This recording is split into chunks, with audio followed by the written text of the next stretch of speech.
Today we're talking about Midnight's Beta Phase 5 balance tuning. It's an important Phase 5, because as was announced by Blizzard in their latest round of announcements, this is the last one before the holidays. So essentially, do not expect anything else to change before, end of the first week in January. This is what you will get to play with. Now, as for some of these relevant changes, for Vengeance, well, unfortunately, most of you have just nerfs. For Vengeance, number one in terms of damage. Here, just for context, let me give you a tour of the higher end of Mythic Plus keys being done in Midnight's beta to check who is doing the most damage. Well, it seems like the common theme across all keys and even across all of the dates and the versions and the builds of the beta, well, the answer seems to be Vengeance pretty clearly. The nerf of damage is to the hero talent here for Vengeance you see played the most. If we single out the spec only of Vengeance, you can see the hero talent when you're trying to rank them for damage. It's almost always Eldrazi Reaver. It's not really Annihilator, even though Annihilator does have some pretty cool features in how they do damage. It's very cinematic. We have checked, we have made a video, and all of this cinematic meteor falling down and tons of damage, etc, etc, it was still lower than your default Eldrazi Reaver. So Eldrazi Reaver's damage is nerfed, while this damage, the damage of Annihilator, is being buffed. So we can skip past this quite quickly because, damage changes in the beta are not too relevant. As long as they don't change the way you play, number go up, number go down is not that relevant this far away from the release of the expansion. Talking about number go up and number go down, Havoc gets similar treatment. They get all damage increased by 10%, as well as a very welcome QOL for Glaive Tempest, although it is nerfed in damage because now it activates when Blade Dance hits 3 enemies instead of 4, so it's easier to make proc, it's easier to activate on lower count of enemies, and it costs less fury now. The damage is reduced by 25%. Who gets slightly more interesting changes, although questionable if they will ever work, is Preservation Evoker.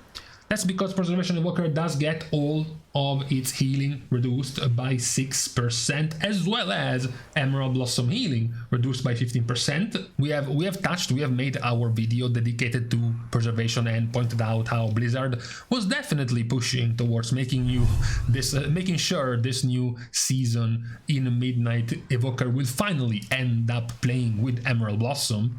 However, in doing so, there is another problem.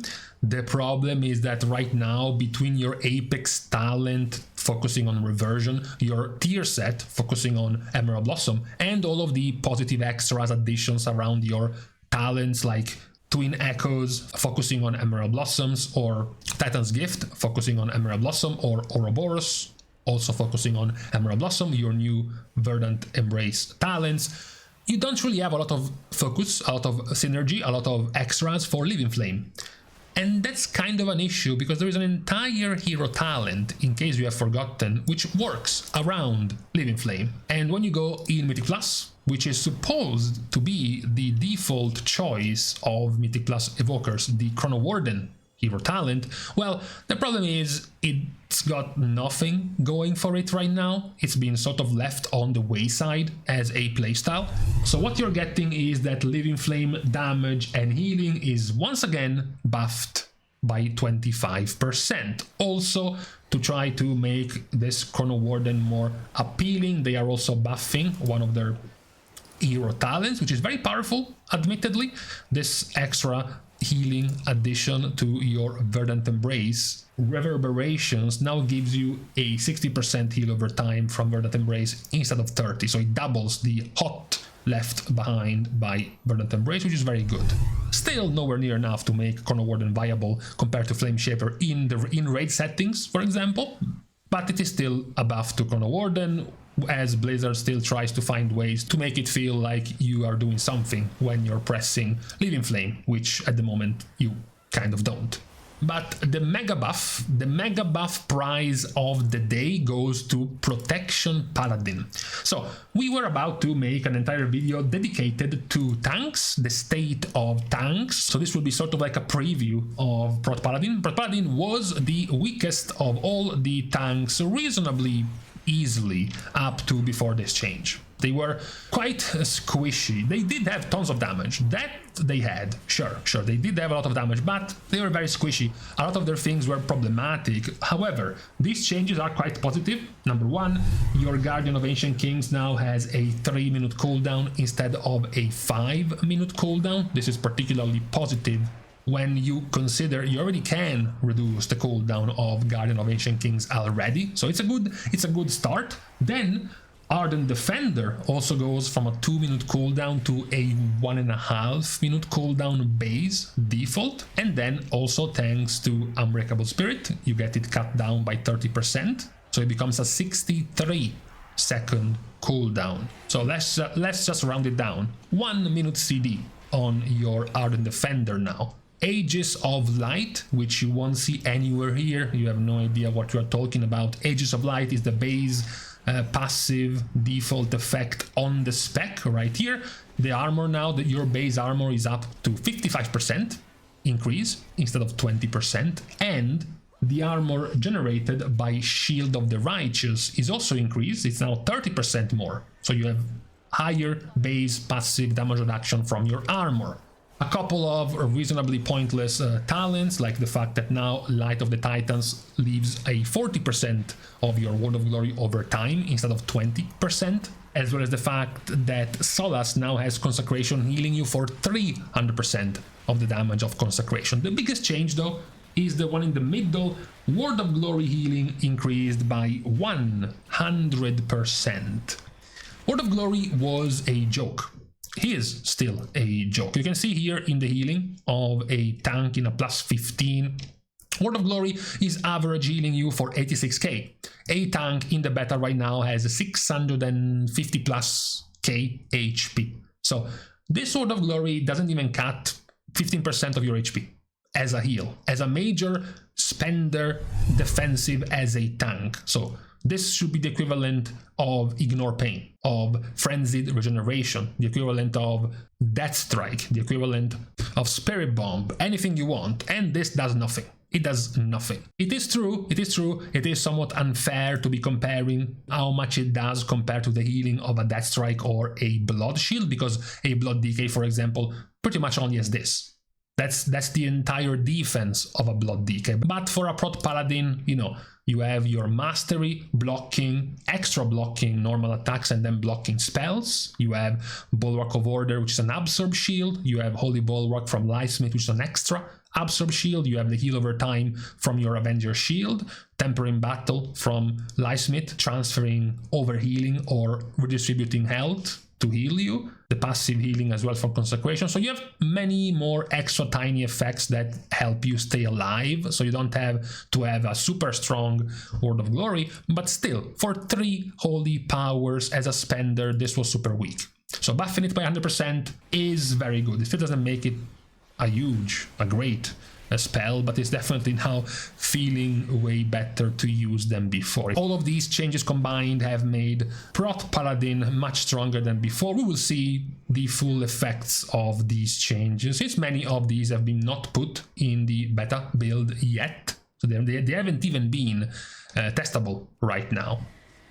Now then we have Warlock. There is attempt number 74, and this time it's gonna work.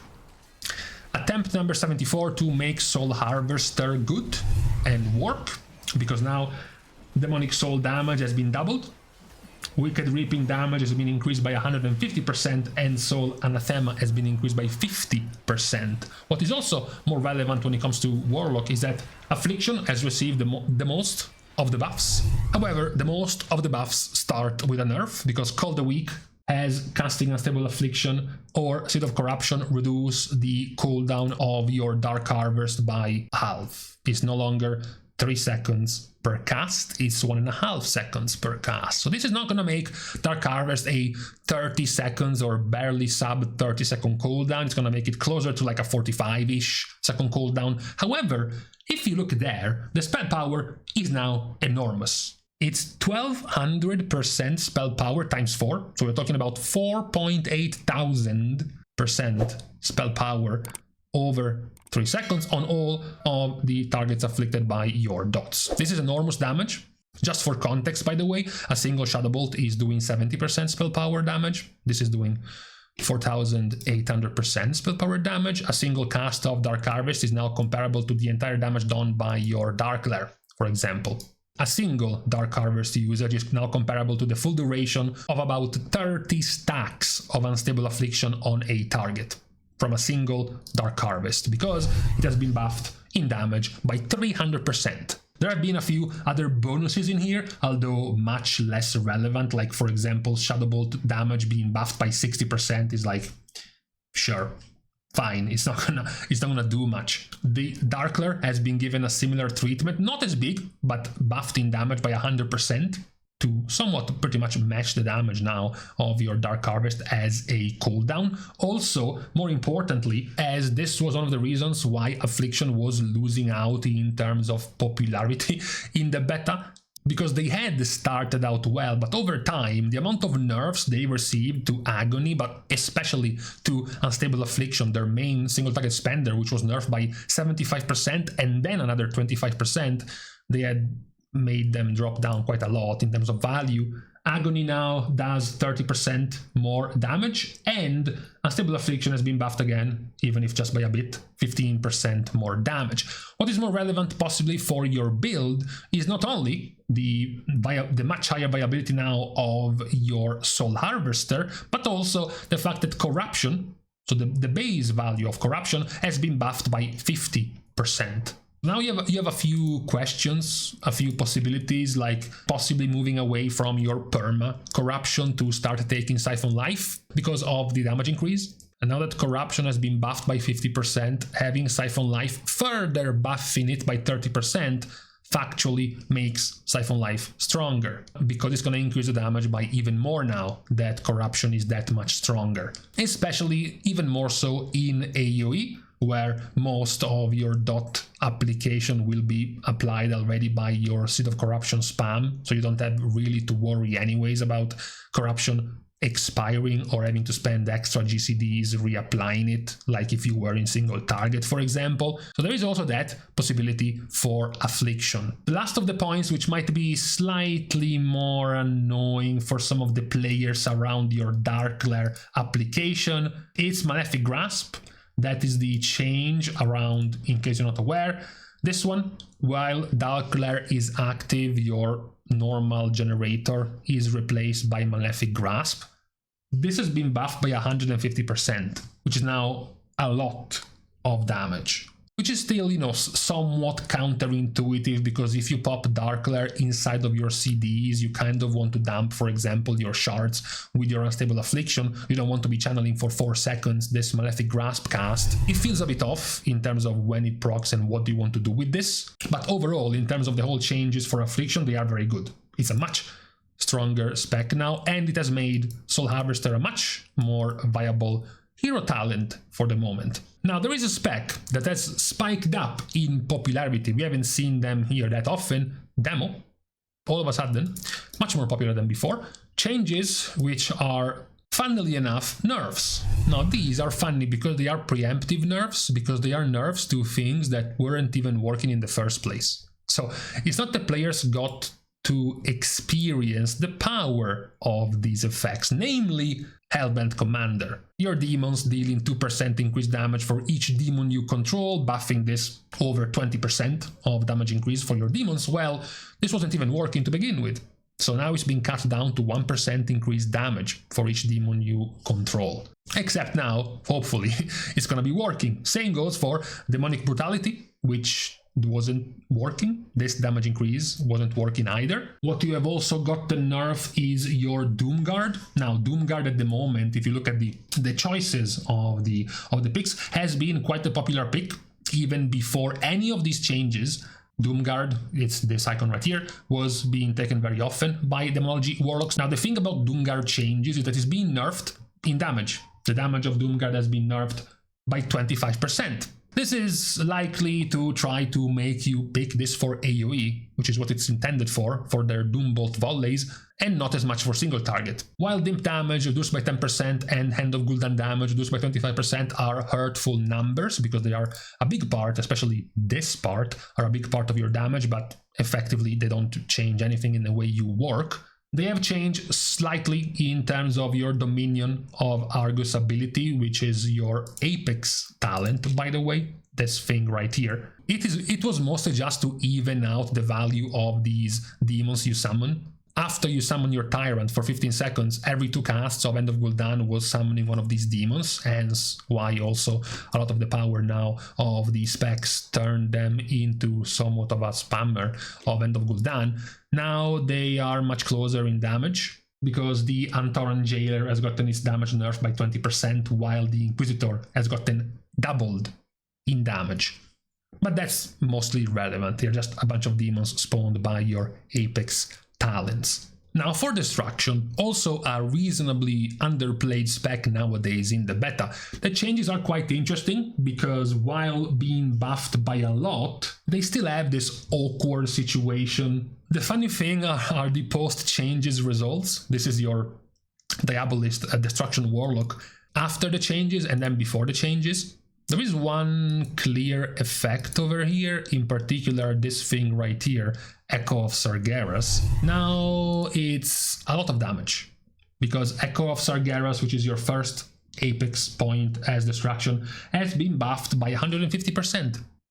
Amongst all of the rest of your toolkit, because Chaos Bolt has also been buffed by 25%, Incinerate by 20%, Overfiend damage also buffed by 30%, Conflagrate by 20%, Shadowburn damage has been doubled in value.